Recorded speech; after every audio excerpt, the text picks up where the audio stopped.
ಆಡಳಿತ ಪತ್ರಕರ್ತರ ಸಂಘದ ಎಲ್ಲ ಸದಸ್ಯರಿಗೂ ಕೂಡ ನನ್ನ ಆತ್ಮೀಯ ಆಡಳಿತ ನಮಸ್ಕಾರಗಳು. ಏನಪ್ಪಾ ಅಂತಂದ್ರೆ ಇಲ್ಲಿ ನಮ್ಮ ಮಹಾವತಾರ್ ಫೌಂಡೇಶನ್ ಅಂತ ಬೆಂಗಳೂರಲ್ಲಿರೋದು ಅರಸೀಕೆರೆಯಲ್ಲಿ ನಮ್ದು ಒಂದು ಫೌಂಡೇಶನ್ ಇದೆ. ಅಲ್ಲಿ ನಾವು ಸದಸ್ಯರಾಗಿ ವರ್ಕ್ ಮಾಡ್ತಿದೀವಿ. ಜೂಮ್ ಕ್ಲಾಸ್ ನಡೆಸ್ತಾ ಇರ್ತಾರೆ. ಅಲ್ಲಿ ನಾವು ಧ್ಯಾನದ ಕಾರ್ಯಕ್ರಮದ ಒಂದು ಉಪಸ್ಥಿತಿಯಲ್ಲಿ ಯಶೋಧ ಅಂತ ಹೇಳ್ಬಿಟ್ಟು ಅರಸೀಕೆರೆ ನಳಿನಿ ಮೇಡಮ್, ನಳಿನಿ ಅಂತ ಪಂಚಮುದ್ರ, ಶಿವಗಂಗಾ ಅಂತ ಹುಣಸೆಕಟ್ಟೆ, ಎಲ್ಲ ಸದಸ್ಯರನ್ನ ಮಂಜುನಾಥ್ ಬಂತು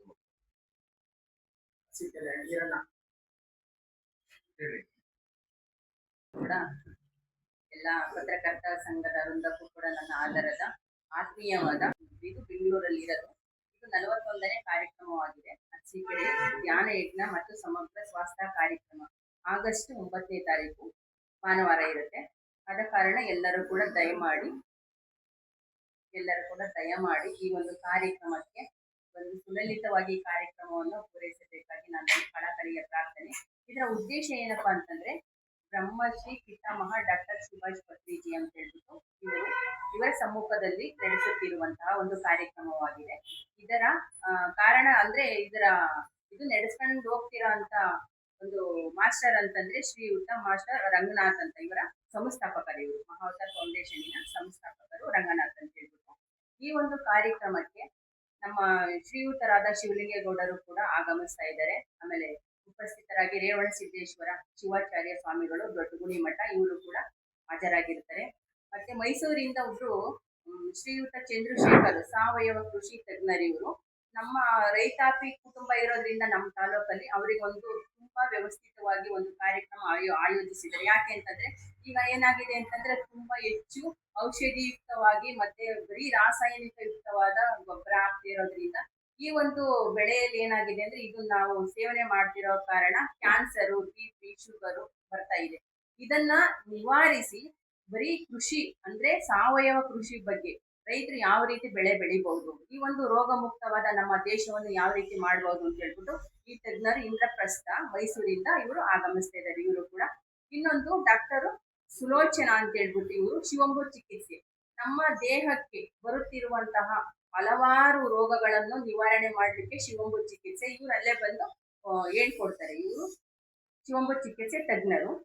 ಮತ್ತೆ ನಮ್ಮ ಅರಸೀಕೆರೆಯಲ್ಲಿ ಶ್ರೀಯುತರಾದ MG ಸಂತೋಷ್ ಕುಮಾರ್ ತಹಶೀಲ್ದಾರ್ ಹಾಗೂ ತಾಲೂಕು ದಂಡಾಧಿಕಾರಿಗಳು, ಇವರು ಕೂಡ ನಮ್ಮ ವೇದಿಕೆಗೆ ಆಗಮಿಸ್ತಾ ಇದ್ದಾರೆ. ಶ್ರೀಯುತ ಯೋಗೇಶು KES ಸಹಕಾರ ನಿರ್ದೇಶಕರು, ಮಹಿಳಾ ಮತ್ತು ಮಕ್ಕಳ ಇಲಾಖೆ ಅಧ್ಯಕ್ಷರು, ಇವರು ಕೂಡ ಆಗಮನ ಮಾಡ್ತಿದ್ದಾರೆ. ಶ್ರೀಯುತ ಕೃಷ್ಣಕುಮಾರ್ ನಮ್ಮ ಆರಕ್ಷಕ ನಿರೀಕ್ಷಕ ಠಾಣೆ ಸಿಬ್ಬಂದಿ, ನಗರ ಪೊಲೀಸ್ ಠಾಣೆ, ಇವರು ಅರಸೀಕೆರೆ, ಇವರು ಕೂಡ ಬರ್ತಾ ಇದ್ದಾರೆ. ಶ್ರೀಯುತ ಆನಂದ್ ಅಧ್ಯಕ್ಷರು ಮತ್ತು ಸದಸ್ಯರು, ಕಾರ್ಯನಿರ್ವಾಹಕರು, ಪತ್ರ ಸಂಘದ ಅಧ್ಯಕ್ಷರು ಅರಸೀಕೆರೆ, ನಿಮ್ಮ ತಂಡನೆ ಆಗಿದೆ, ಇವರು ಕೂಡ ಆಗಮಿಸಿ ಅಂತ ಮತ್ತೊಮ್ಮೆ ಕಳಕಳಿಯ ಪ್ರಾರ್ಥನೆ. ಇದು ಬೆಳಗ್ಗೆ ಏನು ಅಂತಂದ್ರೆ ಬೆಳಗ್ಗೆ 5 ಗಂಟೆಯಿಂದ ಸ್ಟಾರ್ಟ್ ಆಗುತ್ತೆ.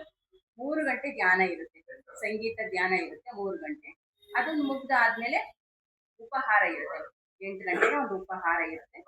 ಇದು ನೆಕ್ಸ್ಟ್ ಉಪಹಾರ ಮುಗ್ದಾದ್ಮೇಲೆ ಅಗ್ನಿಹೋತ್ರ ಇರುತ್ತೆ. ಅಗ್ನಿಹೋತ್ರದ ಉಪಯೋಗ ಏನಪ್ಪಾ ಅಂತಂದ್ರೆ ನಾವು ಮನೆಯಲ್ಲಿ ಮುಂಚೆ ಏನ್ ಮಾಡ್ತಿದ್ರು ಅಂತಂದ್ರೆ ಋಷಿ ಮುನಿಗಳು ಒಂದು ಯಜ್ಞ ಮಾಡ್ತಿದ್ರು. ಯಾಕೆ ಅಂತಂದ್ರೆ ನಮ್ಮ ಸುತ್ತಮುತ್ತಲು ಇರುವಂತಹ ಪರಿಸರವನ್ನು ನಿಶ್ಚಳವಾಗಿ ಆ ಸುತ್ತ ಇರುವಂತಹ ಜನರಿಗೆ ಒಂದು ಆರೋಗ್ಯಕರವಾದ ಉಪಯುಕ್ತವಾದ ಒಂದು ಆರೋಗ್ಯ ಬರಲಿ ಅಂತ ಹೇಳ್ಬಿಟ್ಟು ಆ ಒಂದು ಯಜ್ಞವನ್ನು ಮಾಡ್ತಿದ್ರು. ಅದನ್ನ ನಾವೇನ್ ಮಾಡ್ತೀವಿ ಅಂತಂದ್ರೆ ಮನೆಯಲ್ಲೇ ಮಾಡ್ಕೋಬಹುದು. ಒಂದು ಚಿಕ್ಕದೊಂದು ಅಗ್ನಿ ಕುಂಡ ಇರುತ್ತೆ, ಅದನ್ನ ತಗೊಂಡು ಹಸುವಿನ ಗೋ ಸಗಣಿಯಿಂದ ಮತ್ತೆ ಕರ್ಪೂರ ಬರುತ್ತಲ್ಲ, ಪಚ್ಚೆ ಕರ್ಪೂರ, ಅದರ ಒಂದು ಸಹಾಯದಿಂದ ಅಕ್ಷತೆ ಕಾಳು ಇದು ಹಾಕ್ಬಿಟ್ಟು ಅದನ್ನ ಹೇಳ್ಕೊಡಕ್ಕೆ ಅಂತಾನೆ ಒಬ್ರು ತಜ್ಞರು ಬರ್ತಿದ್ದಾರೆ.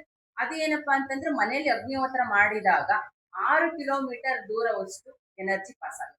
ಒಂದು ಮನೆಯಲ್ಲಿ ಅಗ್ನಿಹೋತ್ರ ಮಾಡಿದಾಗ 6 ಕಿಲೋಮೀಟರ್ ಎನರ್ಜಿ ಪಾಸ್ ಆಗುತ್ತೆ ಅಂತ ಹೇಳ್ಬಿಟ್ಟು ಅದು ನೆಕ್ಸ್ಟ್ ಲಘು ಉಪಹಾರ ಆಯಿತು. ಮಹಾವತಾರ್ ಫೌಂಡೇಶನ್ ಬೆಳೆದು ಬಂದ ಆದಿ ಅದ್ರ ಬಗ್ಗೆ ಲೈವ್ ಇರುತ್ತೆ, ಅದನ್ನ ತೋರಿಸ್ಕೊಡ್ತಾರೆ. ನೆಕ್ಸ್ಟ್ ಆಧ್ಯಾತ್ಮಿಕ ಸಂದೇಶ ಮತ್ತು ಅನುಭವ ಹಂಚಿಕೆ ಇರುತ್ತೆ. ಅಂದ್ರೆ ಈ ಒಂದು ಮಹಾವತಾರ್ ಫೌಂಡೇಶನ್ ಇಂದ ಏನೇನೆಲ್ಲ ಪ್ರಯೋಜನ ಆಗಿದೆ ಒಂದು ಅದ್ರ ಬಗ್ಗೆನೂ ನಿರೂಪಣೆ ಇರುತ್ತೆ. ಅದ್ರ ಬಗ್ಗೆನೂ ಕೂಡ ಮಾಹಿತಿ ಹೆಚ್ಚು ಕೊಡ್ತಾರೆ. ಲೈವ್ ಸಂಗೀತನೂ ಇರುತ್ತೆ. ಮತ್ತೆ 12 ಗಂಟೆಯಿಂದ 1 ಗಂಟೆವರೆಗೂ ಮತ್ತೆ ಧ್ಯಾನ ಇರುತ್ತೆ. ಧ್ಯಾನ ಅಂತಂದ್ರೆ ಸಂಗೀತದ ಮೂಲಕ ಧ್ಯಾನ ಮಾಡಿಸ್ತಾರೆ. ನೆಕ್ಸ್ಟ್ ಬಂದು ಶಿವಂಬು ಚಿಕಿತ್ಸೆ ಹೇಳಿದ್ರೆ ಅದ್ರ ತಜ್ಞರು ಇರ್ತಾರೆ, ಅವ್ರದ್ದು ಒಂದು ಮಾಹಿತಿ ಇರುತ್ತೆ.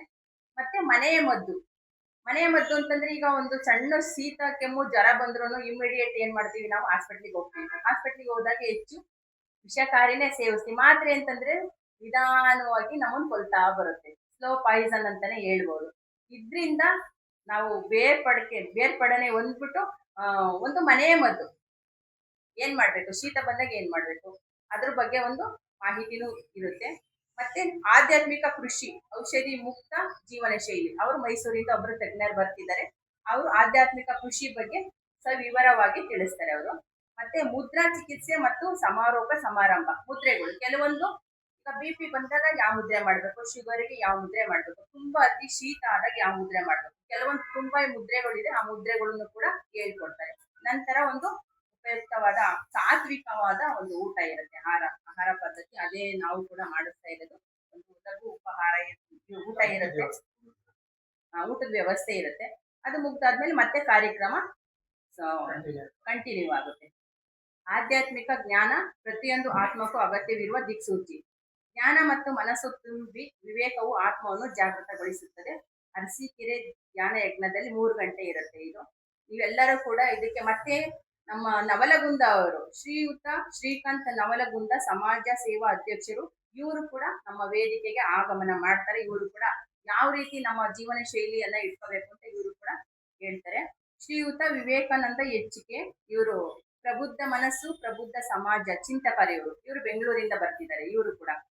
ಆಮೇಲೆ BP ದೇವರಾಜು, PhD ಮಾಡಿದ್ದಾರೆ, ಪನ್ಸಮುದ್ರದವರು. ಇವರು ಅಧ್ಯಾಪಕರು, ಬೆಂಗಳೂರು ವಿಶ್ವವಿದ್ಯಾನಿಲಯ ಅಲ್ಲಿ ಕೆಲಸ ಮಾಡ್ತಿರೋ ಅಂತವ್ರು. ಇವರು ಕೂಡ ಒಂದು ಮಾಹಿತಿ ಕೊಡ್ಲಿಕ್ಕಾಗಿ ಬರ್ತಿದ್ದಾರೆ. ಶ್ರೀಯುತ ಯೋಗೀಶ್ ಅಪ್ಪಾಜಯ್ಯ, ಸಾವಯವ ಕೃಷಿ ತಜ್ಞರು. ಇವರು ಕೂಡ ಅಂದ್ರೆ ಈಗ ನಮಗೆ ಮಾರುಕಟ್ಟೆ ಇರೋದಿಲ್ಲ, ನಾವೇನ್ ಮಾಡ್ತೀವಿ, ಒಂದ್ ಕಾಯಿ ಕೊಡ್ಬೇಕು ಅಂತಂದ್ರೆ ಮಧ್ಯವರ್ತಿಗಳ ಮೂಲಕ ವ್ಯವಹಾರ ಮಾಡ್ತೀವಿ. ಅವಾಗ ಪೂರ್ತಿಯಾಗಿ ನಮಗೆ ಒಂದು ಲಾಭ ನಮಗೆ ಸಿಗೋದಿಲ್ಲ. ಮಧ್ಯವರ್ತಿಗಳ ಹಾವಳಿಯಿಂದ ಏನಾಗುತ್ತೆ, ನಾವು 40 ರೂಪಾಯಿ ಕೊಡ್ತೀವಿ ಅಂತಂದ್ರೆ ಅವರು ಮಧ್ಯವರ್ತಿಗಳು ಏನ್ ಮಾಡ್ತಾರೆ, ನಮ್ಮಿಂದ 20 ರೂಪಾಯಿ ತಗೊಂತಾರೆ. 20 ರೂಪಾಯಿ ಮೂಲಕ ಮತ್ತೆ ಅವ್ರು ಲೇವಾದೇವಿ 40 ರೂಪಾಯಿ ಮಾಡ್ಕೊಂತಾರೆ, ನಮಗೆ 20 ರೂಪಾಯಿ ಲಾಸ್ ಮಾಡಿರ್ತಾರೆ.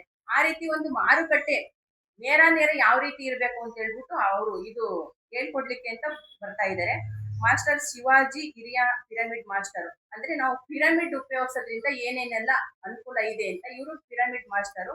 ಪಿರಮಿಡ್ ಬಳಕೆ ಯಾವ ರೀತಿ ಮಾಡ್ಬೇಕು ಅಂತ ಹೇಳ್ಬಿಟ್ಟು, ಮತ್ತು ಅಂತರ್ ಯಜ್ಞ ಕ್ರಿಯಾ ಯೋಗ ಅದನ್ನ ಯಾವ ರೀತಿ ಮಾಡ್ಬೇಕು ಅಂತ ಅದನ್ನ ಹೇಳ್ಕೊಡ್ಲಿಕ್ಕೆ ಅಂತಾನು ಕೂಡ ಇವ್ರು ಬರ್ತಾ ಇದ್ದಾರೆ. ಇಷ್ಟು ಜನ ವೇದಿಕೆಗೆ ಬರ್ತಾ ಇದ್ದಾರೆ. ಆದ ಕಾರಣ ತಾವೆಲ್ಲರೂ ಕೂಡ ಒಂದು ಉಪಯುಕ್ತವಾದ ಮಾಹಿತಿಯ ಸಂಗ್ರಹಣೆ ಮಾಡಿ ನಮ್ಮ ಅರಸೀಕೆರೆಯಲ್ಲಿ ನಡೆಯುತ್ತಿರುವಂತಹ, ನಾವು ಮಹಿಳೆಯರೇ ನಡೆಸ್ತಿರುವಂತಹ ಒಂದು ಕಾರ್ಯಕ್ರಮವಾಗಿದೆ. ನಮ್ಮೆಲ್ಲರ ಸಹಕಾರ ಬೇಕಾಗಿ ನಮ್ಮ ಕಳಕಳಿಯ